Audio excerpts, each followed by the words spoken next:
las investigaciones. Claro, sí, habíamos mencionado que hoy iba a tomarles neuralgia del trigémino, miastenia gravis, Guillain-Barré, Moebius, esclerosis múltiple. Cuéntame, ¿con cuál quieres comenzar? Podemos comenzar con Moebius. Síndrome de Moebius, cuéntame. Sí, ¿Qué esta de es, aquí qué es el síndrome de Moebius? principalmente se da debido a una falla en el desarrollo embriológico de los nervios, perdón, de los núcleos del par craneal 6 y 7, facial y oculomotor externo, principalmente en el séptimo.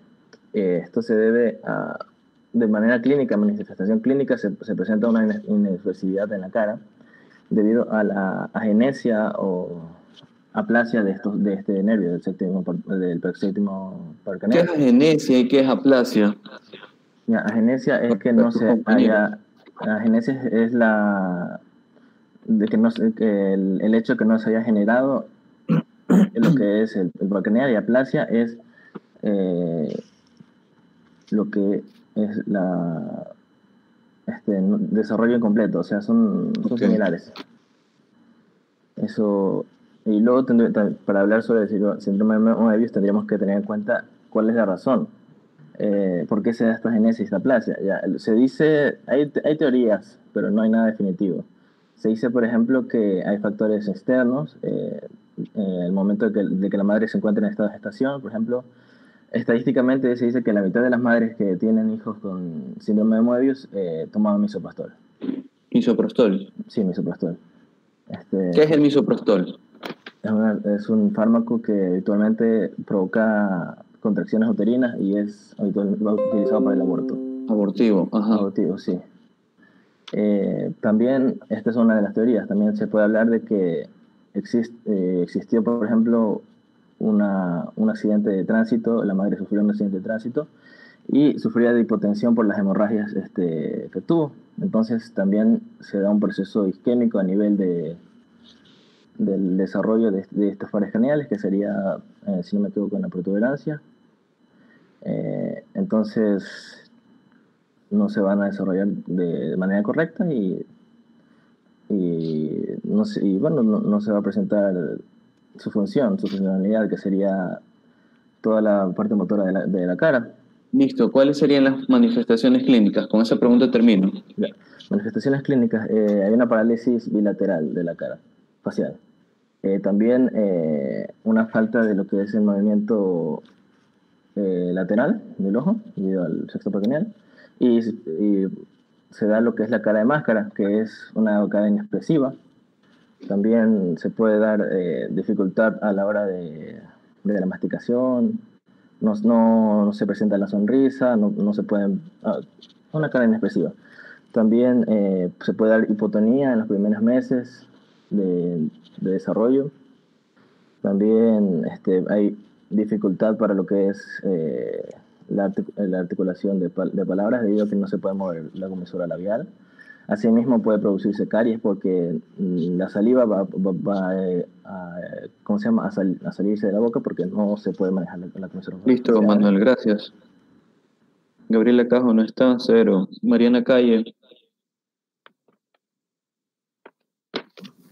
Sí, Mariana Calle, ¿cuál es el pronóstico de estos pacientes? de la miastenia gravis. No, estamos hablando del síndrome de Moebius. El pronóstico. Para esto se necesita hacer estudios. Por ejemplo, se necesita hacer, por ejemplo, al nacimiento del niño, el primero va a haber una parálisis del sexto par, también va a haber hipertelorismo y también endotropía. ¿Qué es eso? Endotropía es una desviación ¿De qué? bilateral de los párpados, principalmente de los párpados inferiores. Ya. También va a haber pie equinovaro. Ese también es uno de los diagnósticos, que principalmente se va a presentar pie en equinovaro. Para eso necesita ser tratado con fisioterapia. Ya. ¿Y cuál es el pronóstico de estos pacientes?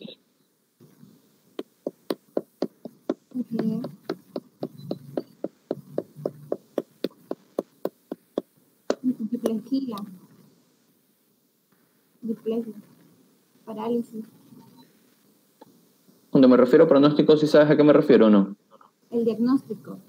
No tanto el diagnóstico, sino sería su estilo de vida.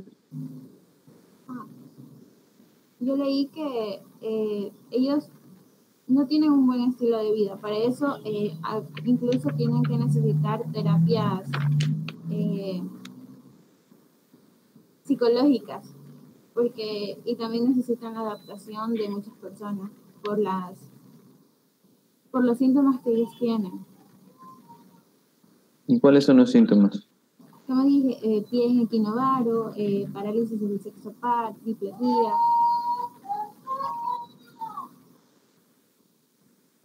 Ya, ¿qué están cantando en tu casa? Ajá.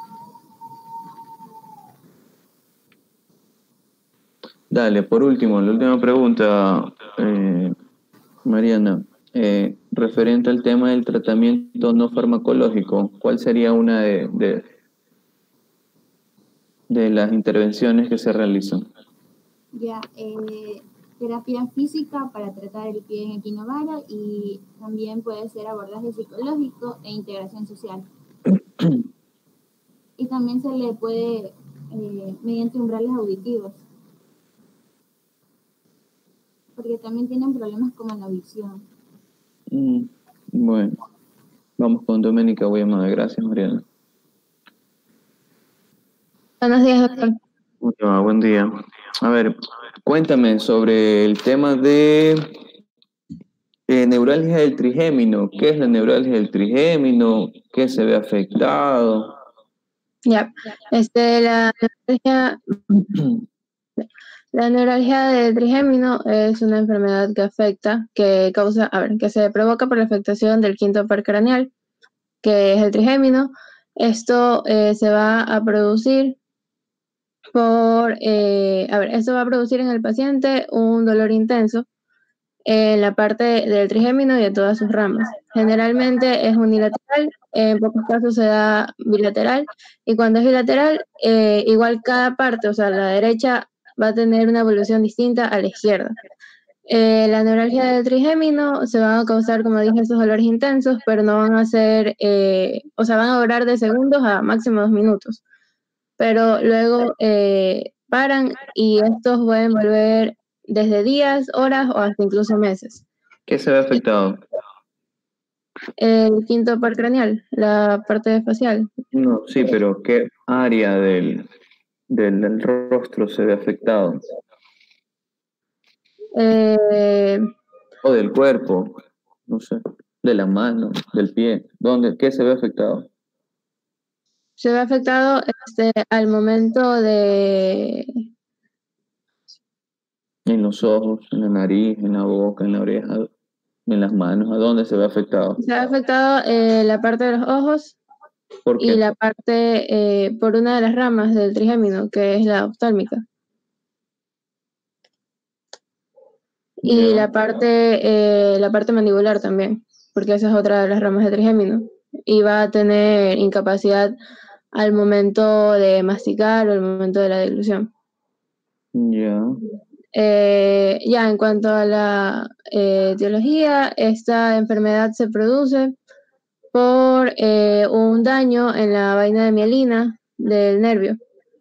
Y al momento de la mielina es la que va a permitir la conducción de los impulsos eléctricos. Entonces, si hay este déficit, no va a llegar de manera adecuada. Y sigo. Sí. Ya, en cuanto al tratamiento, se puede... En cuanto al tratamiento, en cuanto a lo farmacológico, se puede dar a través de antivirales, ya que lo del daño a la vena de mielina generalmente es por algún tipo de virus.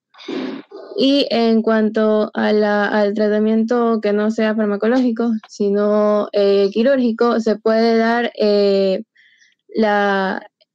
daño a nivel del nervio para quitar este tipo de dolor que no me acuerdo. Otra que puede ser es la remoción de los vasos sanguíneos que se encuentran alrededor, porque muchas veces el daño en el nervio se produce porque está comprimido. Entonces se quita los vasos sanguíneos que están alrededor del nervio para que pueda realizar sus movimientos normales. Listo, gracias.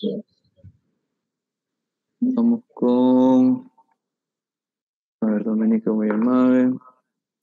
Vamos con Ronaldo. Ahí estábamos, Ronaldo, sí. Sí, buenos días, doctor. A ver, cuéntame, ¿qué pasa con el síndrome de Guillain-Barré? ¿Qué investigaste Bueno, sobre el síndrome de Guillain-Barré? Bueno, el síndrome de Guillain-Barré es una enfermedad en la cual va a provocar una parálisis, en la cual principalmente va a atacar a las vainas femeninas de las neuronas, o Ronaldo, sea, el ¿qué es el axón donde se síndrome de encuentra. Guillain-Barré? Ya, es un síndrome en la cual, a ver, o sea, sí, es una enfermedad en la cual o sea, va a afectar, como dije, a la mielina, o sea, va a afectar a las neuronas. Es una enfermedad neurológica. Es una enfermedad neurológica. Yo sé que es una enfermedad neurológica, pero normalmente siempre en un resumen de un libro te comenta qué es el síndrome de Guillain-Barré. O sea, es que ahí dice que era una enfermedad que decía que esta no era muy frecuente. Ya, entonces esto lo que iba a suceder es que el sistema inmunológico iba a atacar al cuerpo. Ya, entonces este síndrome lo que hacía es que atacaba a las vainas de melina y podía tener diferentes orígenes este síndrome. Pero el artículo que yo leí tenía que ver relación con el Zika. Ya, también, o sea, con el Zika, pero también se decía que este también tiene relación con la influenza. Y se decía que, o sea, este síndrome, o sea, decía que la vacuna en influenza, al momento, o sea, cuando se inyectaba, se decía que algunas personas al tiempo tenían como una reacción. Entonces, eso le provocaba lo que era el síndrome de Guillain-Barré. Y otros también se decía que después de haber tenido una enfermedad digestiva o una enfermedad respiratoria, o sea, tenían después como consecuencia este síndrome. A ver, cuéntame Ya, por último, no sé. Ronaldo, ¿cuáles serían los trastornos que podríamos encontrar? ¿O cuáles serían las La manifestaciones? sintomatología. Ajá. Ya, o sea, se decía que iba a presentar una parálisis a nivel facial, también iba a presentar lo que era fiebre, también puede presentar lo que era debilidad muscular. Esta puede ser generalizada o puede ser localizada también, y también puede presentar lo que son neuropatías craneales. Ok. Y por último, ¿cómo yo trataría a un paciente con Guillain-Barré? Ya, este se decía que principalmente era tratado con lo que es inmunoterapia, pero obviamente, o sea, iba a ser tratado con inmunoterapia. Lo que sucedía es que Oye, cierto. cuando Ya, listo, ya estamos, Ronaldo. Sí, ya te hice mucha pregunta. Vamos con Fiorella Valareso. Fiorella Valareso, sí estamos, sí.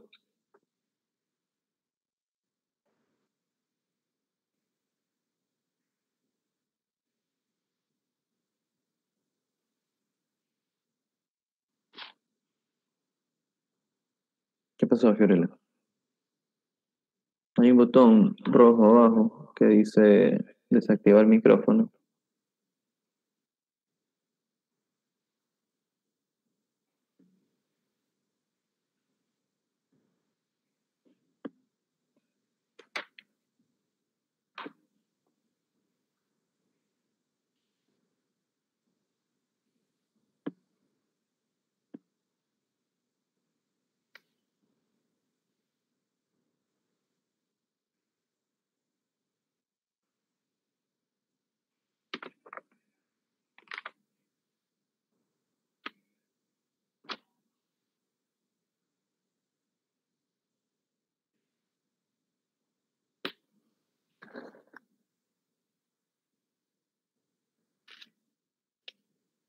Dale, arregla eso. Vamos con Nesput, José. Sí, doctor, buenos días. Dale, ¿cómo te va? A ver, cuéntame el tema de Guillain-Barré. ¿Habían subtipos de Guillain-Barré? Los tipos de Guillain-Barré. Sí. Ah, ok, ya había leído que hay, creo que cuatro tipos de Guillain-Barré. O sea, se los ha dividido en 4 tipos y, por ejemplo, el primero es el clásico y que era como una debilidad muscular prácticamente, ya que puede asociarse con, o sea, síntomas sensitivos y principalmente como un dolor. Ya, y el segundo era como a ver, el nombre era neuropatía axonal motor aguda, que era una presentación casi como relacionada con la anterior, pero va a tener como que afectado, o sea, va a estar más relacionado con los axones, va a estar afectado con los axones. Y la tercera era la neuropatía axonal sensitiva. Ya, esta involucra las fibras aferentes o sensitivas. O sea, va a estar más relacionado con la parte sensitiva. Y el cuarto, que era el síndrome de Fisher. Fisher, perdón. Ya, el síndrome de Miller-Fisher, normalmente, ¿por qué se da? ¿Cuál es su etiología? Ah, ya, ok. ¿Es autoinmune, generado por algún patógeno? ¿Es adquirido por el ambiente? Ya, ok. Había leído de que, o sea, si iba más como que a caracterizar, o iba a estar relacionado con con,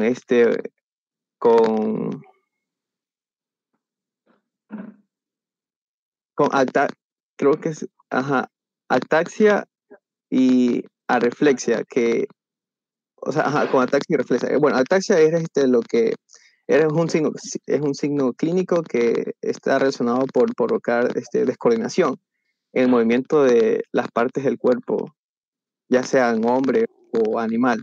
O sea, puede afectar lo que es los dedos, las manos, eh, brazos, las piernas, todo el cuerpo en general. Y también había leído que también está relacionado con la oftalmoplegia, no sé si lo estoy pronunciando bien, que tiene que ver algún daño con el sistema oculomotor, que produce la incapacidad para mover el, el globo ocular, es como una parte, o sea,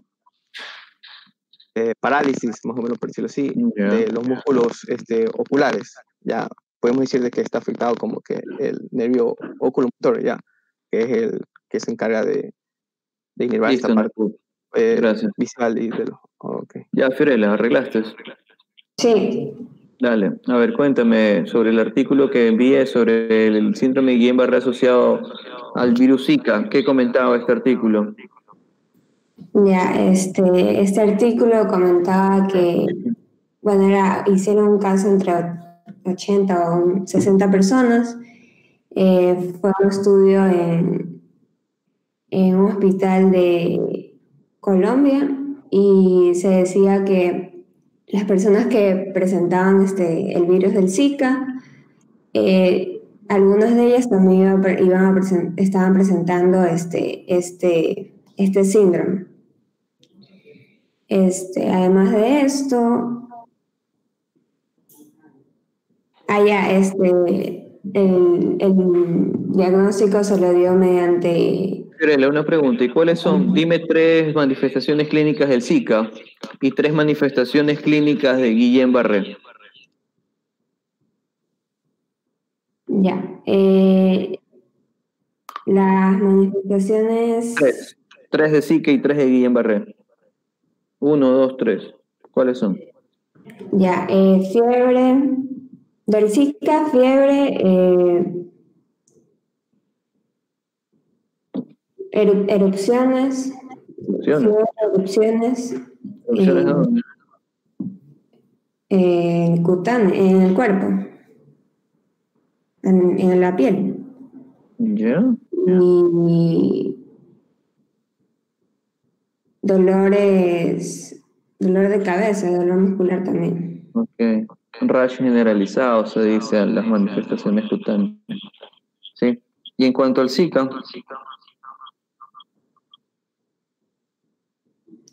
perdón, en cuanto al Guillain-Barré, ¿cuáles serían las manifestaciones clínicas?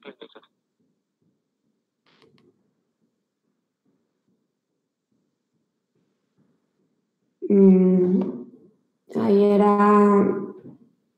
ahí van a ver presentación la persona va a tener sensaciones como el cosquilleo, también va a haber, En el estudio indicaba las manifestaciones clínicas, incluso las ponía como porcentajes, de los más altos a los más bajos. Sí, también va a tener las que tú mencionaste en Zika, sí, correctamente eran fiebre, rash y dolor de cabeza. Pero en un paciente, perdón, en un paciente con Zika, ¿qué íbamos a encontrar? Ya con esa no te molesto más. Y te pongo 10. debilidad muscular también.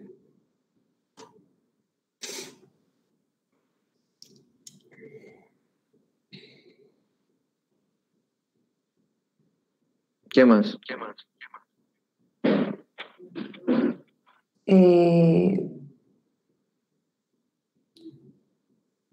No va a, Te lo pregunto es porque hay un cuadro de eso, de las manifestaciones clínicas, incluso hallazgos en laboratorio. va a tener reflejos ausentes. No.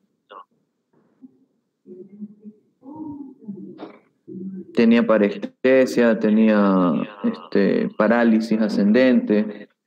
Listo, gracias, Fiorella, 8. Vamos con Porras, María José. Dale, en el mismo estudio de Zika relacionado con Guillain-Barré, mencionábamos sobre el tema de las manifestaciones clínicas ya dadas en Guillain-Barré. ¿Cuáles eran? Dime 3. Ataxia, hiperafexia, debilidad muscular, ataxia y había otro. Caso de la triada oftálmica. Ya. ¿Cuántos pacientes eran que realizaron esta evaluación? Entre 54, si no me equivoco. Era una evaluación neurológica. 68 pacientes fueron en total. 68. Ya, la última.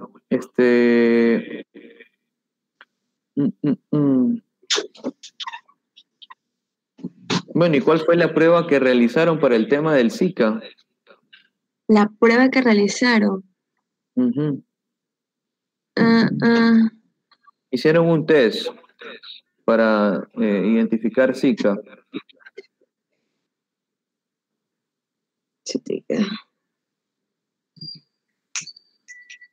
Para el Zika. No recuerdo. Realizaron una prueba muy en común, que es la cadena de reacción de polimerasa. Reacción en cadena polimerasa, perdón. La misma que hacen parecido a la prueba rápida. Sí, o sea, no. O sea, hicieron reacción en cadena de polimerasa, obviamente asociado al tema Zika, pues no. Claro. Listo, dale, María José. Ok, vamos con el último, con Telmo. Ya te quitaste la pijama, Telmo.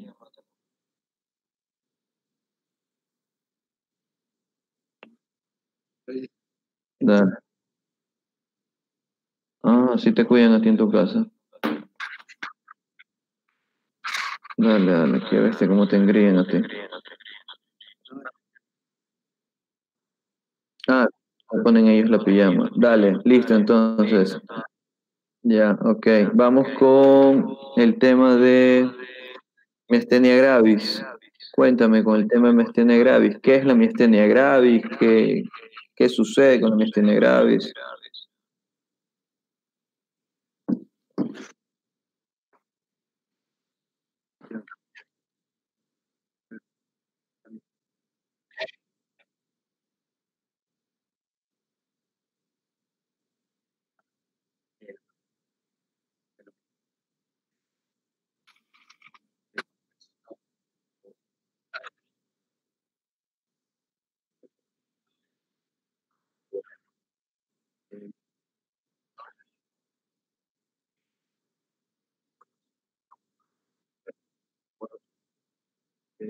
A nivel sináptico, ¿qué sucede? Se bloquea, hay un bloqueo presináptico o postsináptico.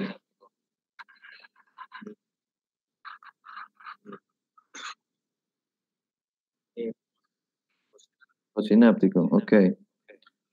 Otra pregunta. A ver.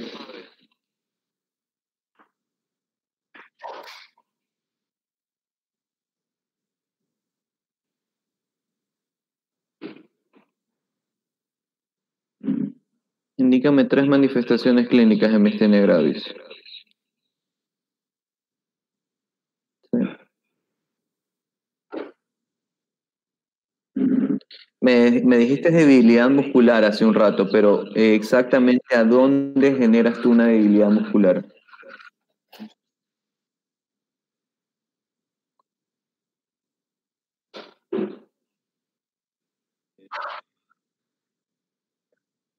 No recuerdo si fue en Futurama que apareció un tipo, un Fry, que había viajado del pasado, bueno, no había viajado, se había congelado a sí mismo que Fry desde el 2000 hasta el año 3000, en donde no había cura, y no recuerdo si era miastenia gravis, pero él tenía una enfermedad, no sé si era esclerosis múltiple o miastenia gravis.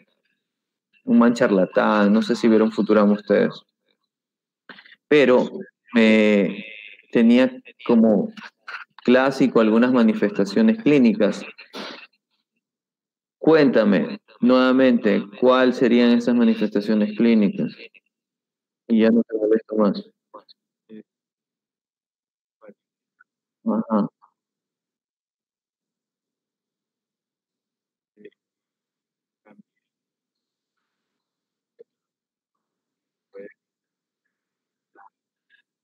ok.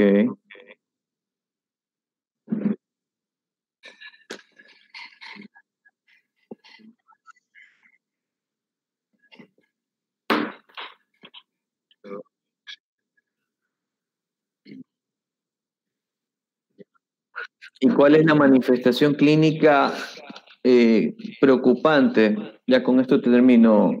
La manifestación clínica más relevante y preocupante dentro de la miastenia gravis. Hay una que en serio, si es que no actuamos, el paciente muere, justamente por esa debilidad muscular.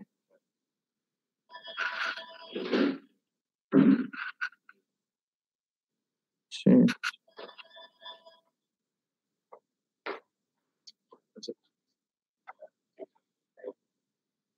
Ok, listo. Gracias, Telmo. Ok, hoy salieron bien. Gabriela Cajo no salió, tiene 0.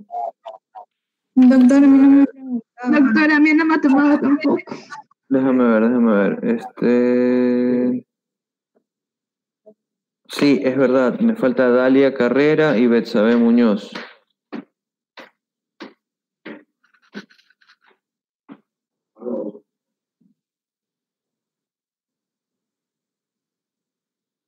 A ver, vamos contigo, Dalia.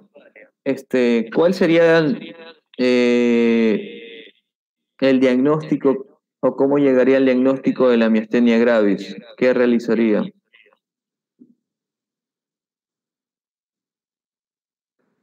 Obviamente tengo que hacer una historia clínica, una interrogación, pero normalmente, ¿qué hago yo como diagnóstico? ¿Cómo confirmo? Cuando un paciente tiene, o sea, Indícame 3 diagnósticos que están clarísimos en el artículo. Cuéntame. puede ser caída de los párpados. No, el diagnóstico complementario. Te mencionaba en cuanto al diagnóstico complementario, lo dividían en 3 grupos dentro del artículo. Déjame ver, porque no me acuerdo. ¿Dónde les mandé?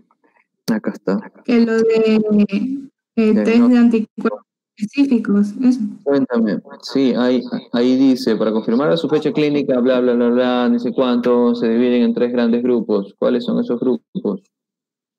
Los test de anticuerpos específicos, los neurofisiológicos y los farmacológicos. Ok, listo, gracias. Vamos con Betsabe Muñoz. Bueno. Betsabe Muñoz, ¿cómo te va? A ver, Bien. de acá no falta nadie más, ¿no? Ya Fiorella le tomé, a Doménica le tomé, a Analí también te tomé la vez pasada, Joana también le tomé, Nafut hoy, Manuel, María José, Mariana, Telmo, Susan. Disculpa, no le escuché nada porque se está cortando el audio. No, estoy viendo. Si lo puedes repetir, por favor. Ronaldo Banchón. Solo me falta Betsabe nomás. Hola. Hola, Betsabe. Tranquila. Hola. ¿Sí? ¿Me escuchas? No. Lo escucho cortado. Déjame ver si es mi internet. Ahora sí. Prosiga. A ver, vamos con el tema de las manifestaciones más relevantes dentro de miastenia gravis. Había mencionado una, Dalia Carrera, que era el tema de la tosis palpebral. Telmo también te había mencionado que existía, pues obviamente, el tema de la depresión a nivel de los centros respiratorios. Pero Sí. ¿cuál más tú podrías encontrar? También tienen dificultad para tragar. Okay. Intentan tomar pastillas y eso, y usualmente los líquidos le pueden salir por la nariz. También cambian las expresiones faciales, por lo menos puede intentar sonreír, pero la expresión que da puede ser diferente. Afecta a la masticación, porque los músculos que se usan para masticar podrían desgastarse a la mitad de la comida. Betsabe, ¿y cuál es la causa? ¿De qué? ¿Cuál es la causa de la miastenia gravis? La miastenia gravis. A ver, yo encontré 3 tipos de causas. Autoinmune, ¿verdad? Eso sí quedamos claros. Es una enfermedad autoinmune. Pero ¿cuál es la causa como tal? ¿Qué pasa? ¿Por qué sucede el tema de miastenia gravis? O sea, como es una enfermedad autoinmune, va a producir anticuerpos que van a bloquear y alterar o destruir los receptores de acetilcolina, como un ejemplo. Ya. Y eso puede afectar y que ocurra la contracción del músculo. ¿Qué sucede con la acetilcolina? ¿Deja de crearse, de producirse? ¿Qué sucede? O sea, lo que va a pasar es que va a haber una interrupción. Por ende, no se puede contraer. Ya, perfecto. Listo, Betsabe, no molesto más. Ok, sí, sucede con el tema del bloqueo de la unión de los receptores de acetilcolina, es una de las causas que generan. La otra causa, déjame ver acá, generan la formación de complejos de ataques de membrana, incrementan endocitosis, es lo más relevante, ¿no? Dale, listo. Es una enfermedad neuromuscular, es una enfermedad autoinmune. El tema del síndrome de Guillain-Barré es una polineuropatía. No se olviden de eso, ¿ok? Bueno, ya tienen abierto la guía práctica del día de hoy, ¿no? Antes de comenzar con la práctica del día de hoy, ¿dónde está?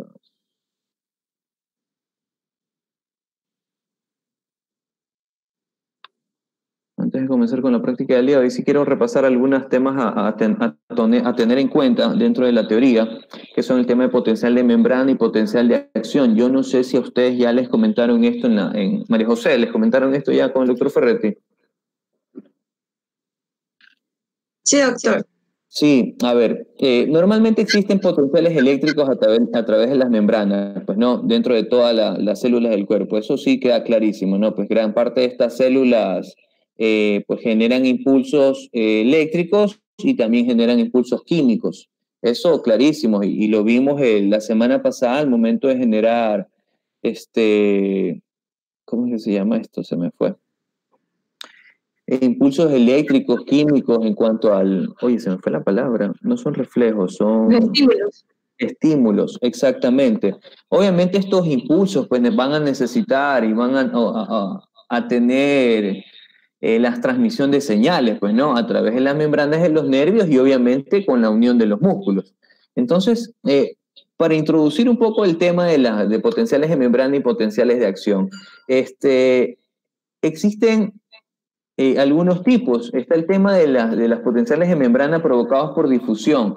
Contigo, María José Porras, cuéntame, ¿de qué se trata este tema de los que se dan por difusión?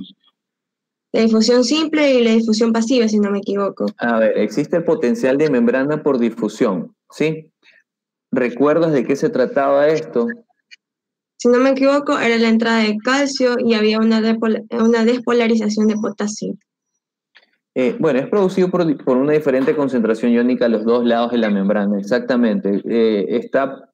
Uno puede ser como negativo y el otro positivo, y si es negativo tiene que comandar como que el doble y un poquito más para que pueda pasar. Y depende bastante de la permeabilidad, pues, ¿no? Cuando una membrana es permeable a varios iones, pues obviamente el potencial de difusión se genera dependiendo de algunos factores.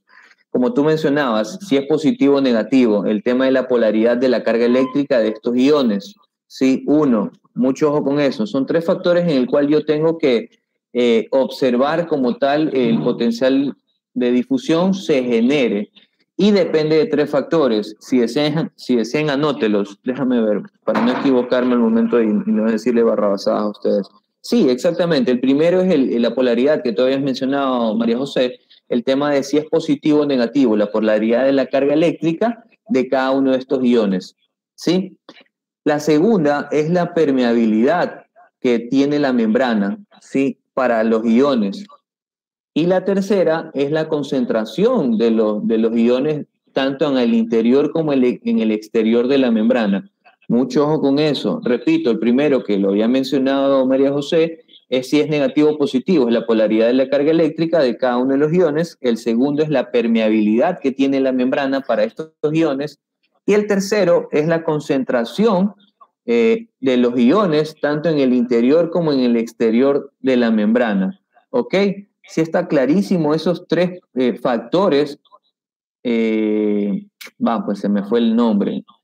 Sí, pues cada membrana es permeable a varios iones diferentes, pues y obviamente esto dependerá de diferentes factores, ¿no? El potencial de difusión dependerá de estos 3 factores que le había mencionado, pues, ¿no? La polaridad, la permeabilidad de la membrana, pues y obviamente las concentraciones de los iones. Entonces, en cuanto al tema del potencial de membrana en reposo, ¿qué pasa con el potencial de membrana en reposo? Manuel Calderón. ¿Se genera o no se genera transmisión eléctrica o de señales, sí o no? Habitualmente el potencial de membrana en reposo va a mantenerse fluctuando en un valor habitualmente electronegativo. Electronegativo, exactamente. ¿Cuánto es el voltaje de ese en promedio? Porque normalmente Guyton te da un aproximado. ¿Cuál es ese aproximado? Depende también de dónde esté la membrana, ¿no? Puede ser gastrointestinal, puede ser cardíaca, pero si no me equivoco es de 70. Menciona Guyton, pues obviamente, de que el potencial de membrana en reposo de fibras grandes, ¿sí? Cuando no transmiten señales, tienen un potencial negativo, un voltaje negativo de aproximadamente menos 90 milivoltios, ¿ok? Mucho ojo con eso.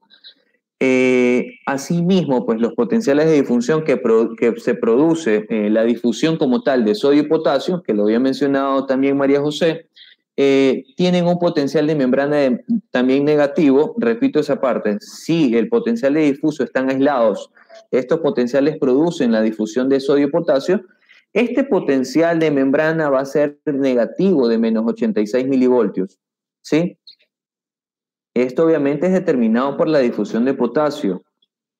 Aparte, El restante, pues como te decía que es 86 menos 86 milivoltios, el restante, ¿sí? Que es el menos 4 milivoltios, se genera por la acción continua de la bomba sodio-potasio. Esta bomba sodio-potasio igual va a estar actuando, pero muy por debajo, ¿no? Entonces, vamos ya con el tema de potencial de acción nerviosa. En cuanto al potencial de acción, hay fases que se deben realizar dentro de este potencial de acción. Nasput, ¿tienes idea de cuáles son estas fases de potencial de acción?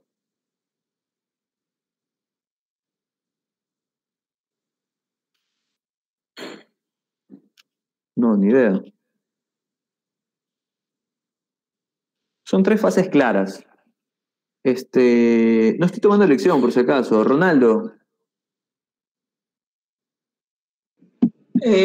O sea, tenía entendido que primero va a haber una etapa donde, o está, por así decirlo, está en reposo, después se va a despolarizar, o sea... Despolarizar, sí. Y posterior a la despolarización... ¿Mande? Y posterior a la despolarización, ¿qué otra fase viene? La repolarización. Perfecto, exactamente. Sí, son 3 fases que tiene el potencial de acción. La fase de reposo, la fase de despolarización y la fase de repolarización. ¿Sí? Muy claro con eso y gracias, Ronaldo. Son 3, pues obviamente tenemos que saber pues, que las señales nerviosas se transmiten mediante potenciales de acción. ¿Sí? Estos potenciales de acción son cambios rápidos o cambios bruscos que se generan dentro del potencial de membrana. Obviamente esto se extiende rápidamente a lo largo de las membranas de la fibra nerviosa. Cada potencial de acción tiene un inicio súbito, ¿sí? Desde el potencial de membrana negativo, que está en reposo, ¿sí? Hasta un potencial positivo, ¿ok?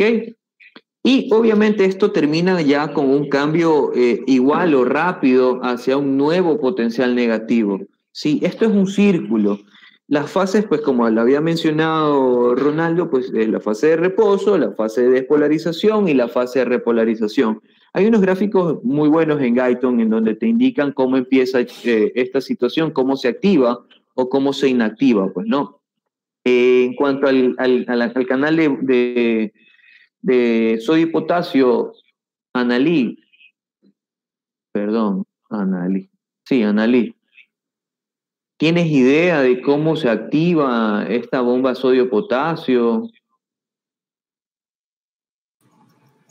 O sea, va a necesitar una descarga eléctrica. Exacto, va a necesitar un voltaje y una descarga eléctrica pues para poder activarse y aumentarse pues para la repolarización de la membrana. Entonces, menciona pues Guyton que es un actor necesario en la producción tanto de la despolarización como la repolarización de la membrana durante el potencial de acción, que esté activo como tal este canal de sodio, ¿sí? Obviamente producido por un voltaje, ¿no? Y asimismo el canal de potasio activado también por un voltaje, pues para que genere como tal el aumento de la repolarización. Entonces, contigo mismo, Analí, ¿cómo actúa el ion calcio? ¿Cuál es la función del calcio? Porque acá te hablo de la bomba sodio-potasio, pero ¿cómo actúa el calcio?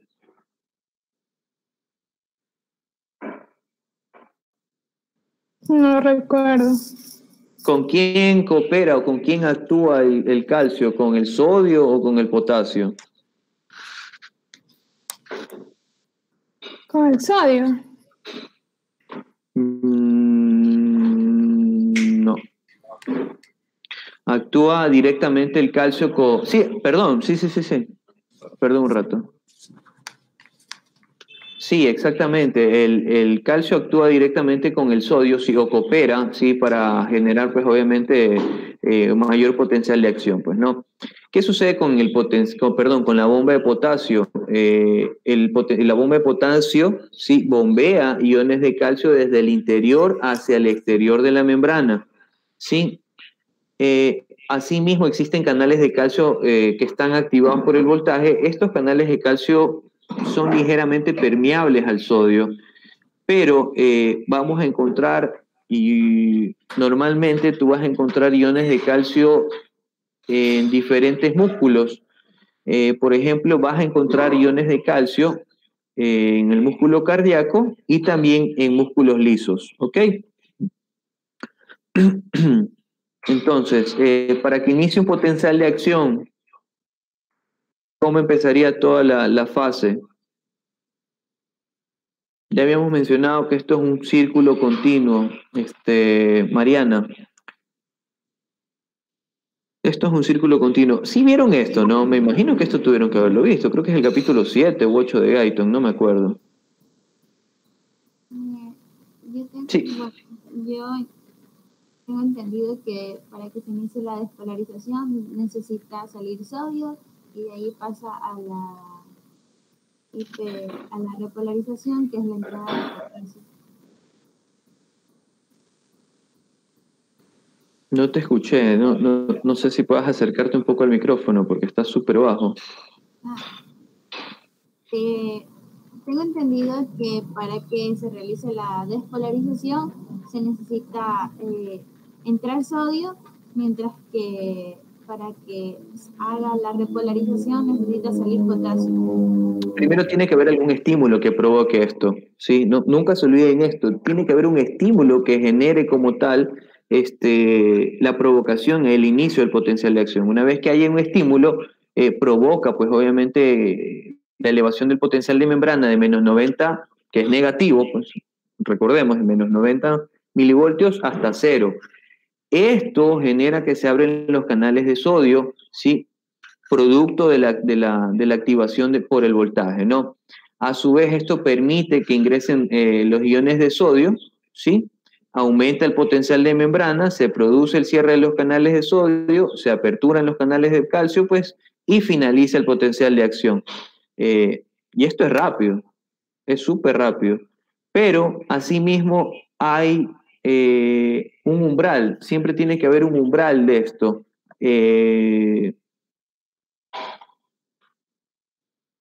Joana, ¿tienes idea sobre el tema del umbral para el inicio del potencial de acción?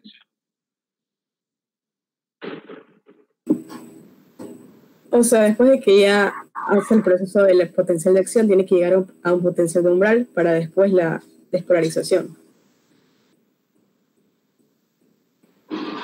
Ya. Algo así. Por las descargas eléctricas. A ver. Tiene que haber como tal, para iniciar un potencial de acción, un umbral, ¿sí? Esto no se va a producir, por si acaso, hasta que no llegue a lo suficiente para originar como tal el inicio del potencial de acción. O sea, si no hay un tope, ¿sí? Que es lo mínimo menos 65 milivoltios, si no llega a menos 65 milivoltios, que es el umbral para estimular, no se va a realizar como tal el potencial de acción, ¿ok? Entonces, como te digo, el umbral para el inicio del potencial de acción se da y se dice, pues obviamente, de que es de menos 65 milivoltios, que es el umbral para poder generar la estimulación. Si no se da esto, si no se produce el tema del inicio del potencial de membrana, no va a producirse el potencial de acción. Si está claro, no sé si se me están aburriendo con lo que les estoy diciendo. Estoy tratando de ser muy objetivo con la clase que les dan ustedes en teoría, como para que lo comprendan. Manuel, ¿está claro o está medio confuso? No, sí, doctor, sí está claro. Solo que yo estaba estudiando gastrointestinal y entonces eso es otra cosa, entonces se me cruzó, pero ya... Sí, es medio... Y por si acaso, ojo con esto, todo lo que yo tengo anotado en mis apuntes y lo que les estoy dando en este momento es muy relevante para fisiología, tanto para el doctor Loaiza como para el doctor Ferretti. Yo vi con los dos, entonces más o menos sé cuáles son sus puntos a tocar dentro de lecciones o lo que él sabe tomar en clase. Mucho ojo, que nuevamente repito, para que se genere el umbral del inicio del potencial de acción, tiene que haber un potencial de membrana al menos del menos 65 milivoltios, al menos, ¿sí? Si es que no llega a ese umbral, no se estimula y no se va a producir el potencial de acción, ¿sí? ¿Y dónde se puede generar esto y dónde se desencadena el potencial de acción, María José Porras? ¿Dónde se desencadena? El potencial de acción. Sí. ¿A qué se refiere como donde se desencadena? La propagación del potencial de acción, lo menciona Guyton, se puede dar en cualquier punto, ¿sí? En el cual la membrana se excite, ¿ok? Mucho ojo con eso. El potencial de acción se puede desencadenar en cualquier punto de una membrana excitable. Ojo con eso. Y hay que tener en cuenta dos cosas: la dirección de la propagación y el principio del todo nada. Me imagino que sí hablaron del principio de todo nada. Ah, sí, de eso sí hablamos. Cuéntame, ¿qué hablaron sobre el principio del todo nada? La verdad no me acuerdo de ese principio, pero sí hablamos. Y es justamente por el tema de la propagación del potencial de acción. Un potencial de acción, repito, se desencadena en cualquier punto de la membrana excitable, ¿sí? Y obviamente da pues a la propagación del potencial de acción a lo largo de toda la membrana, ¿no? Entonces, hay que tener dos cosas en concreto: la dirección de la propagación y el tema del principio del todo nada. Cuando te hablo del principio del todo nada, es cuando se origina el potencial de acción en cualquier punto de la membrana, ¿sí? Este proceso se despolariza, viaja por toda la membrana, y si las condiciones son adecuadas, se lo realiza, pero si no son adecuadas estas condiciones, no viaja este potencial, ¿ok? Y está el otro, que es la dirección de la propagación.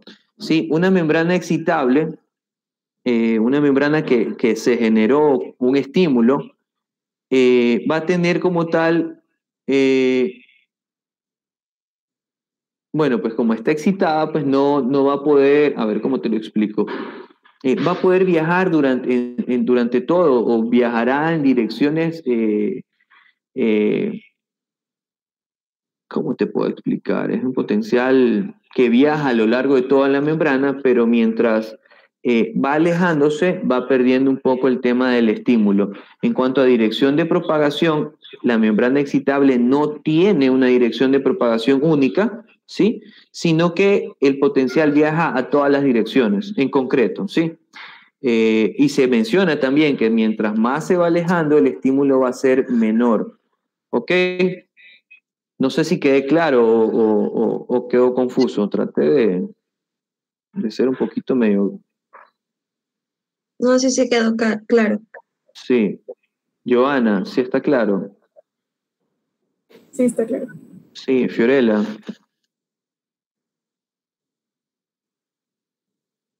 Dale, listo. Entonces, también tenemos que ver el tema del ritmo, pues, de algunos tejidos excitables. Hay descargas repetitivas incluso, ¿sí? ¿Dónde vamos a ver descargas repetitivas? Mencionaba Manuel Calderón que en el sistema digestivo gastrointestinal vamos a encontrar ritmicidad en cuanto a descargas repetitivas. ¿En qué condiciones, Manuel? ¿O en qué áreas? Prácticamente en toda la pared muscular debido a las células de Cajal. Va a ser ondas lentas. Exacto, sí, pero ¿por qué? ¿Qué se genera a nivel de esófago para el descenso de los alimentos? O bueno, pues del peristaltismo, exactamente. El peristaltismo deben ser rítmicos, tanto a nivel de esófago como también a nivel de intestinos. ¿Sí? Una de las condiciones que tenemos que tener en cuenta es la ritmicidad que tiene algunos tejidos excitables. ¿Sí? Hay descargas repetitivas, a esto me refiero, que hay descargas repetitivas, por ejemplo, en la peristalsis son rítmicas, por lo que hay descargas repetitivas. ¿En qué otras condiciones o en qué otro órgano también podría encontrar yo ritmicidad de estas descargas? Manuel. ¿El corazón? En el corazón, exactamente, los latidos cardíacos. El latido debe ser rítmico, ¿sí? A nivel cardíaco. También vamos a encontrar controles rítmicos en qué otras condiciones. Signos vitales. ¿Cuál? Se refiere a la frecuencia cardíaca, ¿no? ¿Cómo? En este momento tú estás respirando y ni te das cuenta. Otro proceso rítmico, sí, es el control rítmico, perdón, sí, valga redundancia, el control rítmico de la respiración. Entonces, tenemos descargas rítmicas en el latido cardíaco, en la peristalsis gastrointestinal, como el ejemplo está claro en esófago y en intestinos, y el control rítmico de la respiración, ¿sí? Obviamente te estoy mencionando que estos tejidos se excitan, generan descargas repetitivas y puede que generen reducción o aumento dependiendo de cómo se esté estimulando cada tejido, ¿no? Depende mucho de cómo se excite. Como te digo, si es que yo tengo un bolo alimenticio que está descendiendo, obviamente esta descarga eléctrica va a aumentar porque necesito mayor repetición de movimientos. Asimismo, si yo me enfrento a algún tema externo, como alguna actividad física, algún trote, alguna caminata larga, pues obviamente mi ritmicidad cardíaca va a aumentar, ¿ok? O mi repetitividad de la descarga va a aumentar. Asimismo el tema de la respiración, ¿no? Sí está claro, sí estuvieron claros estos tres ejemplos en cuanto al tema de la repetitividad de la descarga. Entonces, ¿qué más podríamos hablar? Vamos con el tema, es que no sé si hablaron ya del sarcolema, de las miofibrillas, ¿hablaron esto? No, todavía no, de contracción muscular. No, doctor. Eso no hablamos porque también se nos cayó la página, entonces no pudimos. Y tuvimos que pasar directo con nervioso. ¿Tuvieron qué? Disculpa. Tuvimos que pasar directo con nervioso. ¿Cómo con nervioso? A lo que estoy hablando de neurotransmisores, uso muscular. Ah, se adelantaron mucho. Uh-huh. Bueno, entonces la clase del día de hoy se refiere bastante al tema de la contracción muscular, ¿sí? No me voy a meter de lleno con el tema de la estructura y eso sí deberían leerlo y quizás lo vamos a repasar la siguiente clase, pero sí necesito que sepan ustedes de cómo se genera, pues obviamente, una contracción muscular, ¿sí? ¿Qué sucede cuando se contrae un músculo? Nasput, ¿tienes alguna idea? ¿Has hecho alguna actividad física? Normalmente, ¿qué pasa? Yo cuando genero el trabajo, se genera una contracción muscular. ¿Sabes qué sucede?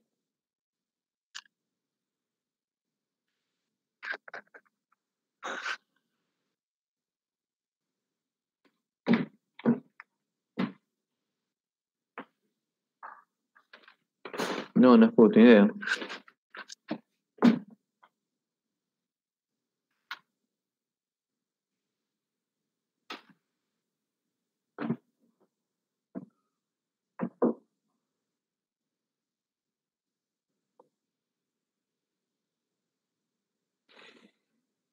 A ver, cuando un músculo se contrae, hay una carga que obviamente es realizada por un trabajo, ¿ok? Tiene que haber, y hay una relación muy clara que menciona Guyton del trabajo generado con la distancia del movimiento que se pone a la carga, ¿ok? El trabajo generado es igual a carga por distancia del movimiento que se pone a la carga, ¿ok? Repito, el trabajo generado es igual a la carga por distancia del movimiento que se opone a la carga. Mucho ojo con eso. Repito por si acaso, el trabajo generado es igual a la carga por distancia del movimiento que se opone a la carga. ¿Sí? Una de las fuentes de energía que tiene la contracción muscular y que lo hablamos la clase pasada y que tiene mucho que ver era el ATP a nivel muscular, a nivel de la contracción muscular, es una fuente importante, ¿sí? Es una fuente vital y necesaria para que se pueda provocar como tal la contracción muscular, ¿sí? Esta contracción muscular obviamente depende de la energía que aporta el ATP. ¿Qué es el ATP? ¿Alguien sabe qué es el ATP? Es como la moneda de energía. ¿Qué significa ATP? Adenina trifosfato. Adenosina trifosfato. Adenosina trifosfato, ok. Y Normalmente esta energía es necesaria, como les había mencionado, para activar algunos mecanismos, ¿sí? Hay un mecanismo clave dentro de la contracción muscular que es el mecanismo de la cremallera. ¿Alguien sabe qué es el mecanismo de la cremallera? Lo mencionaron, Ferretti lo menciona. ¿O no les mencionó eso? No, No. no, es que nos saltamos esa parte. Wow. Existe un mecanismo de la cremallera, ¿sí? ¿Qué sucede con el mecanismo de la cremallera? Es que si les menciono ya el sarcoplasma y todo, no me van a entender. ¿Sí? A ver, déjame saltarme esa parte. Vamos con el tema del ATP igualmente. Normalmente, ¿cómo yo genero energía para construir nuevamente el ATP? ¿Quién participa? ¿O cuál es la primera fuente de energía para reconstruir ATP? Mitocondria. La fosfocreatina, ¿sí? Es la primera. La fosfocreatina es la primera fuente de energía que se utiliza para reconstruir el ATP. La segunda es la glucólisis, ¿sí? Obviamente la velocidad de formación de ATP por glucólisis es más rápida que con otros nutrientes celulares como el oxígeno, por ejemplo, ¿sí? Y la tercera fuente es el metabolismo oxidativo, que se da por el consumo de grasas, proteínas, carbohidratos. Entonces tenemos tres fuentes de energía para el ATP, la fosfocreatina, la glucólisis y, pues se me fue, el, el metabolismo oxidativo, pues que este metabolismo oxidativo se da por el tema del consumo de grasas, carbohidratos y proteínas, ¿ok? Mucho ojo con eso. Entonces, les mandé a investigar las contracciones isométricas y las contracciones isotónicas, que son características de las contracciones musculares. Sí, estas contracciones musculares pueden desencadenar espasmos musculares. ¿Sí? Esto obviamente se consigue por una excitación eléctrica instantánea, ¿sí? Del nervio que inerva el músculo. O también puede generarse por un estímulo eléctrico breve, ¿sí? A través del propio músculo, dando lugar a una contracción súbita, que puede ser durante una fracción de segundo. Entonces, repito, en cuanto a la característica de la contracción del músculo, puede desencadenarse espasmos musculares, puede también obviamente se consigue o se puede conseguir con la excitación eléctrica instantánea del nervio que inerva algún músculo, o también puede generarse por un estímulo eléctrico breve, que puede ser muy corto, ¿sí? A través del propio músculo. Pueden ser estas dos opciones para que se pueden dar lugar a alguna contracción, ¿sí? Entonces, en cuanto a la contracción isométrica, ¿alguien me puede decir qué es contracción isométrica? Es una contracción cuando el músculo mantiene la misma longitud. Mantiene la misma longitud, pero no se acorta durante la contracción, ¿sí? La contracción isométrica es cuando el músculo no se acorta durante la contracción. Y la contracción isotónica es cuando el músculo se acorta, pero la tensión del músculo permanece todavía constante durante la contracción muscular, ¿sí? ¿Cuál es la diferencia? En que entre la isotónica sí se acorta, la contracción isométrica no se acorta. ¿Sí? Es muy clave estas dos diferencias. ¿Sí estuvo claro, Manuel? Sí. Totalmente, doctor. Listo. Entonces, ouch.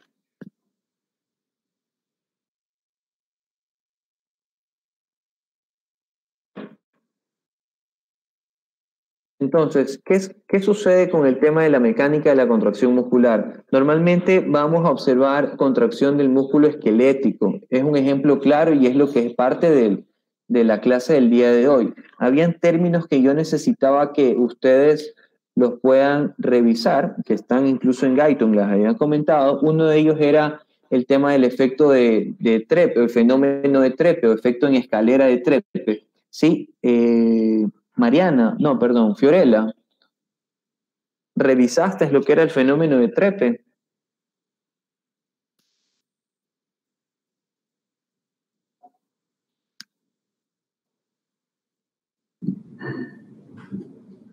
No, doctor, eso no sé qué es. No, ni idea. ¿Alguno de ustedes revisó el fenómeno de Trepe? Oigan, tienen que venir leyendo, en serio tienen que venir leyendo, porque esto ya es materia de Guyton. Cuéntame. Perdón, de fisio. Sí, lo que es un conjunto de contracciones que van a ir aumentando la fuerza a medida de lo que se va dando la frecuencia, y va a ser un crecimiento en escalera de la fuerza de las contracciones.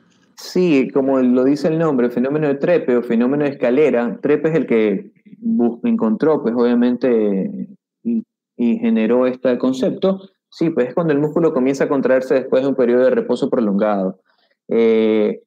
Hay una fuerza de contracción inicial, sí, que puede ser pequeña, pero después puede generar 10 a 50 contracciones musculares. Esto genera, pues obviamente, como tal, el fenómeno de escalera, que aumenta hasta una meseta, ¿sí? Cuando existe ya la fatiga muscular, esta fatiga muscular se da, y lo habíamos mencionado en la clase pasada, se da por una contracción prolongada o se da por una contracción sostenida e intensa del músculo, ¿sí? Una de ellas y uno de los factores por el cual se pueda generar el tema de la fatiga muscular es por la interrupción del flujo sanguíneo, ¿sí? A través del músculo, ¿sí? Este músculo que se está contrayendo va a disminuir y va a generar como tal la fatiga, no solamente por la falta de producción de ATP, sino también por otros nutrientes, como la pérdida, pues, de oxígeno, ¿sí? ¿Cuál más o menos es el lapso que sucedería en caso de que yo tenga una contracción prolongada e intensa de un músculo?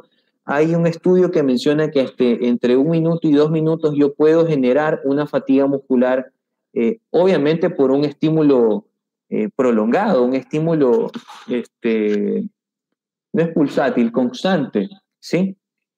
Y por último está el tema de la tetanización. Cuando yo hablo de tetanización, o como dicen en el barrio, el calambre, esto se da normalmente por una frecuencia en cuanto a la contracción que alcanza un nivel excitatorio crítico, ¿sí? Ya pues normalmente estas contracciones sucesivas o estas contracciones repetitivas hacen que se fusionen entre sí y generen como tal una contracción entera de todo el músculo, ¿sí? Y que lo van a observar. No sé si a ustedes en su momento les ha dado algún calambre en miembros inferiores o en algún lado, van a encontrar cómo el músculo queda contraído totalmente, ¿sí?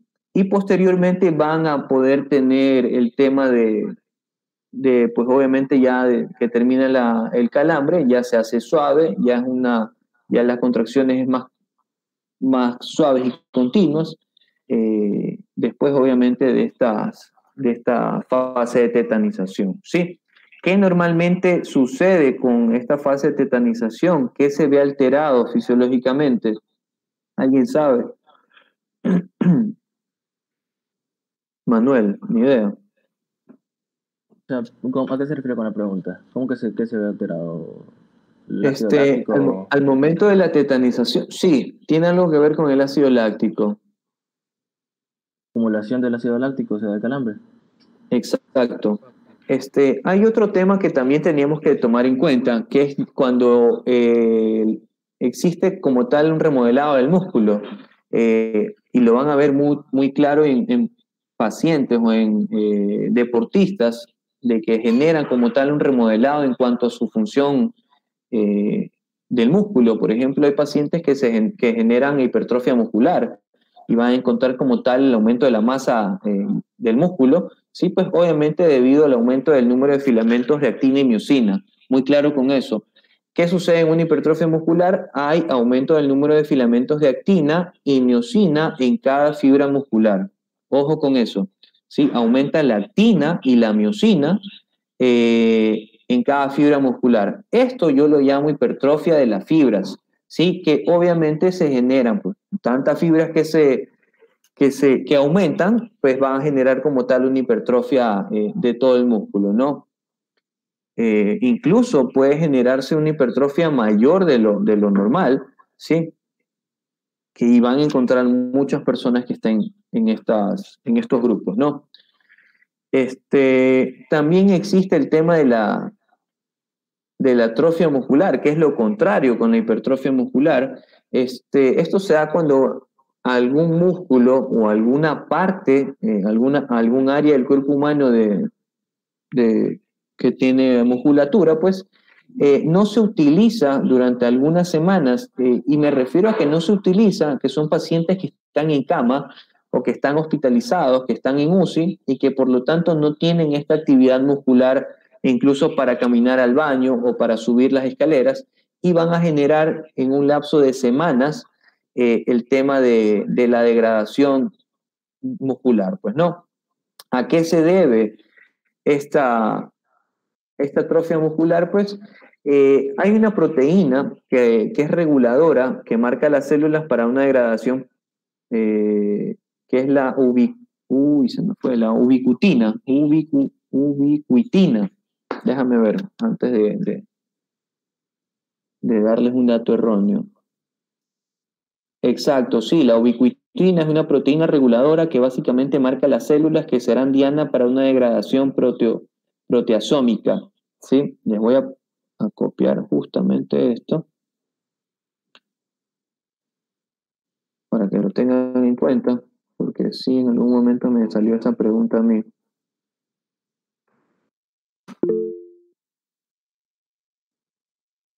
Mucho ojo con eso. Entonces, eso en cuanto al tema de la atrofia muscular, ¿sí?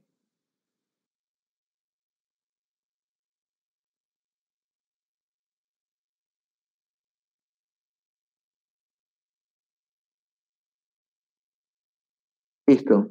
Entonces, para terminar, ¿qué hubiéramos visto el día de hoy en la práctica? Si hubiéramos realizado la práctica del día de hoy con la rana, iba a ser una rana que tenía que yo, menciona ahí desmedularla, pero normalmente yo la genero espinal, o sea, corto la comunicación cerebro-médula, ¿sí? Al momento de que yo corto la comunicación cerebro-médula, la coloco en una tablilla de disección, diseco el miembro inferior, extraigo el músculo, no corto el músculo, solamente, bueno, corto la parte distal del músculo, del tendón, agarro el tendón y a ese músculo le genero impulsos eléctricos.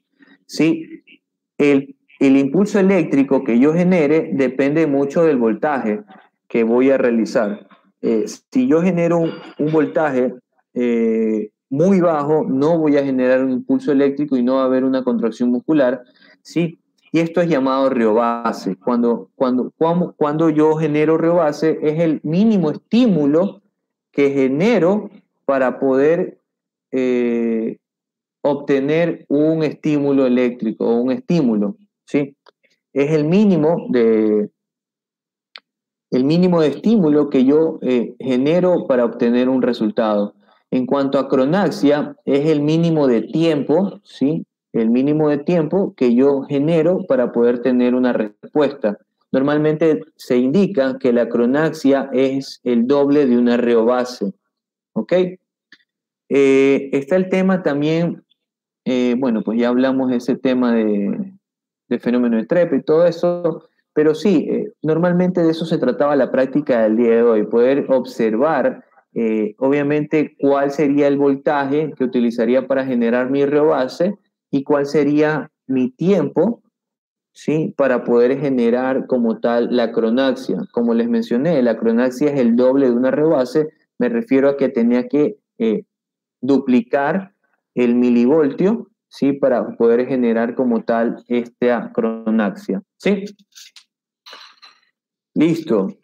¿Se estuvo claro el día de hoy la clase o quedó algo confuso?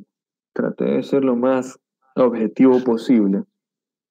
Analí, súper claro, o nos aburrimos. No, doctor, sí está claro. Sí, seguro. Sí. Listo, ok.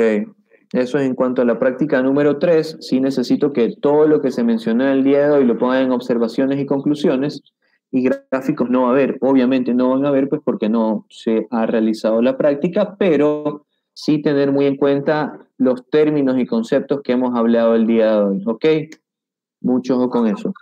Doctor, y la tabla que está en la ficha que dice... La tabla no la elaboran. porque no hemos realizado la práctica, sí. Solamente lo borramos. No te entendí, Ronaldo, ¿qué? O sea, esa tabla lo borramos. Déjala ahí. La dejamos ahí. Sí, déjala ahí. Solamente llena las definiciones y, ¿cómo es que se llama? Tus observaciones dentro de lo que hemos hablado el día de hoy, pues, y las conclusiones, ¿no? Listo. Lo que dice curva, intensidad, duración, eso también lo borramos. No la llenan.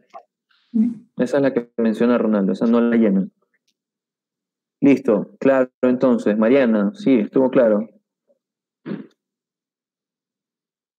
Sí, bueno, no se olviden, la próxima semana hay lección. Este jueves no, la próxima semana hay lección, ¿ok? Listo, entonces, nos vemos el jueves. No, perdón, ¿qué estamos hoy? El lunes.